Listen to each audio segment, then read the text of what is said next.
तो जो लोग ये करते हैं वो तो बेचारे, कोई ऑटो वाला है, कोई टैक्सी वाला है, कोई कुछ सामान बेचने वाला है, वो सब लोग आमतौर पे गरीब मध्य वर्ग के लोग हैं, कम पढ़े लिखे लोग हैं, या किसी राजनीतिक दल के कार्यकर्ता हैं जिनको सिखाया गया है। तो जो ऐसा कर रहे हैं वो तो मेरा मानना है कि भोले भाले इमोशनल लोग हैं, जिन्हें किसी ने सेंस ऑफ रिलेटिव डिप्राइवेशन भर दी है।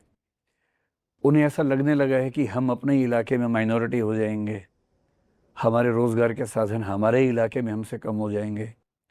तो सेंस ऑफ इनसिक्योरिटी अगर आप किसी भी समाज में भर देंगे तो वो ऐसे बौखलाता है, सामान्य सी बात है। असली गुनहगार ये नहीं होते जो ऐसा करते हैं, असली गुनहगार वो हैं जो उनको उकसाते हैं। उकसाता कौन है?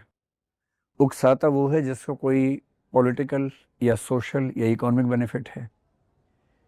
महाराष्ट्र में वही पार्टियां ये कर रही हैं जो विपक्ष में हैं, तो सीधी सी बात है, उनको सरकार से हिसाब बराबर करना है। तमिलनाडु में इलेक्शन होने वाला है, हाँ। और तमिलनाडु में तमिल वर्सेस हिंदी का मुद्दा 1960s के समय से ही एक इलेक्टोरल मुद्दा है। तो तमिलनाडु में इलेक्शन के साल में हिंदी विरोध का मुद्दा उठे तो ये बहुत नॉर्मल सी बात है। कर्नाटक में आमतौर पर नहीं होता है, पर कर्नाटक बहुत कम ऐसे राज्यों में है जहां केंद्र सरकार का विपक्ष मौजूद है। तो स्वाभाविक है कि थोड़ी सी टकराहटें ऐसी मिलेंगी, और मेरा ख्याल है कि जो लोग उकसाते हैं उन्हें या तो इलेक्शन जीतना है, या उनमें से कुछ छुटभैया नेता ऐसे भी होंगे जिनको कुछ दूसरी भाषा के बिजनेसमैन से पैसा वसूलना है, हफ्ता वसूलना है। अपनी ताकत से वो हो नहीं सकता है, तो जब आप दिखा देंगे कि मैं समाज पे ताकत रखता हूँ और समाज आपको मार सकता है मेरे कहने पे, तो एक भय पैदा होता है। उस भय की वजह से छोटे मोटे फायदे ये लोग उठाते हैं। सवाल है कि इस पे उन लोगों को क्या करना चाहिए जिनके साथ ये हो रहा है। तो मेरा मानना है कि कानूनी तौर पर तो भारत में कोई किसी को बाध्य कर नहीं सकता। आर्टिकल 19 हमारा संविधान में है, फंडामेंटल राइट है, जिसके अलग अलग हिस्सों में हम कहीं भी घूम सकते हैं, कहीं भी रह सकते हैं, अभिव्यक्ति कर सकते हैं, नहीं भी कर सकते हैं। तो मैं बेंगलोर में जाके या बेंगलुरु में जाके बोलूं या ना बोलूं, मेरी मर्जी है। बोलूं तो हिंदी में बोलूं या कन्नड़ में बोलूं, मेरी मर्जी है। तो कानूनन तो मुझे कोई मना नहीं कर सकता है, लेकिन ऐसे में करना क्या चाहिए? एक पॉलिसी भी तो होनी चाहिए हमारी। मेरा मानना है कि अगर आप किसी राज्य में 2 दिन के लिए, 4 दिन के लिए गए हैं, टूरिस्ट की हैसियत से गए हैं, छोटे से काम के लिए गए हैं, तो आपको भाषा सीखने की ज़रूरत नहीं होनी चाहिए। और जो टूरिस्ट प्लेसेस हैं, वहाँ के जो गाइड्स हैं, टैक्सी वाले हैं, शॉपकीपर्स हैं, होटल वाले हैं, उनकी जिम्मेदारी ज़्यादा बनती है कि वो ज़्यादा भाषाएं सीखें, या ऐसे स्टाफ को रखें जो भाषाएं जानता हो। मैं आपको एक एग्जांपल देता हूँ। आज से 7-8 साल पहले मैं एक बार स्विट्ज़रलैंड गया हुआ था। वहाँ की एक ट्रेन में ट्रैवल कर रहा था।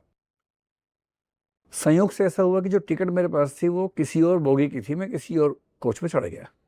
पूरी फैमिली थी। तो टीटी वहाँ पर आया, उसने टिकट चेक की, टिकट गलत निकली। तो हम तो भारतीय तरीके से घबरा गए थे कि अब तो सबके सामने बेइज्जती होगी, ट्रेन से उतारा जाएगा, शायद जेल भेजा जाएगा। पर उस आदमी ने बहुत प्यार से हमें हिंदी में बात की। उससे कहा, नमस्ते, मुझे थोड़ी सी हिंदी आती है, आप घबराएं नहीं। फिर जब इंग्लिश में बात हुई तो थोड़ा सा बात आगे बढ़ी। स्टेशन आया, उसने हमें उतारा, साथ में लेके दूसरे कोच में बिठाया कि ये आपकी सीट है। अब उस एक घटना की वजह से मैं जिंदगी भर कृतज्ञ रहूंगा उस समाज के प्रति, और शायद मैं 10 लोगों को और बोलूंगा कि तुम भी जाओ वहां घूमने के लिए। इससे उनका जीडीपी बढ़ेगा। एक दूसरी घटना उसी के 4 दिन बाद फ्रांस की है।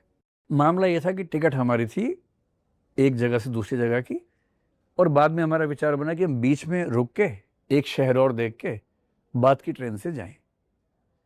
तो मैंने फ्रेंच रेलवे स्टेशन के एक अधिकारी से पूछा। अब मुझे तो फ्रेंच नहीं आती, उन्हें हिंदी भी क्यों आएगी, पर मेरा अनुमान था कि अंग्रेजी आती होगी।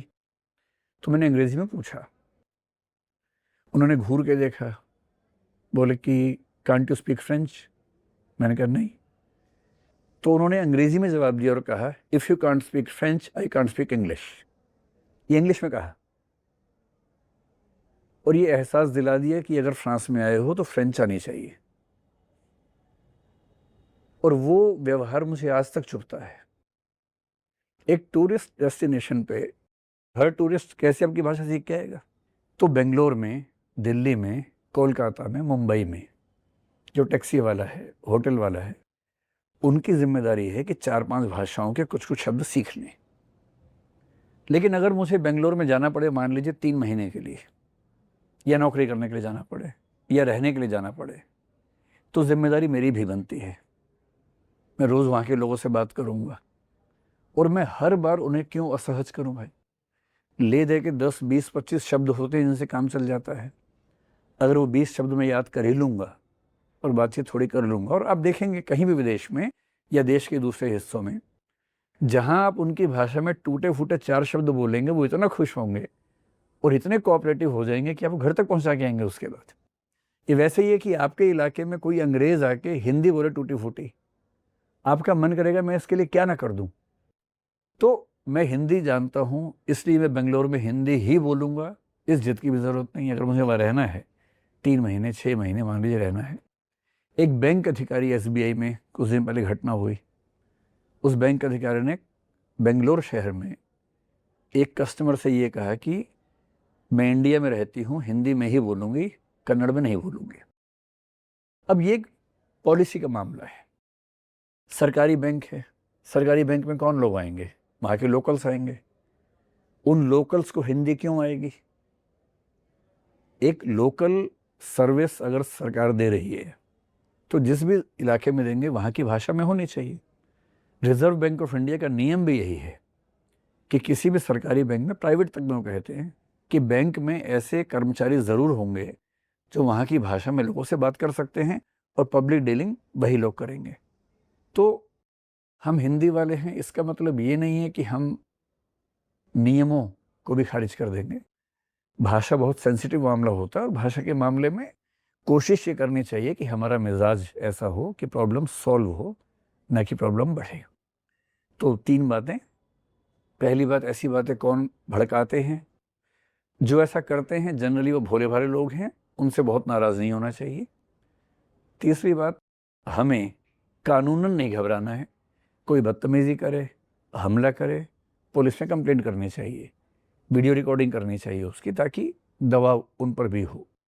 लेकिन अगर मैं टूरिस्ट की हैसियत से नहीं जा रहा हूँ और मुझे वहाँ रहना है लंबे समय तक, तो बेहतर है कि कुछ शब्द मैं सीख लूँ, ताकि अंतिम रूप से तो जिस व्यक्ति से मैं बात कर रहा हूँ, संवाद होना चाहिए ना।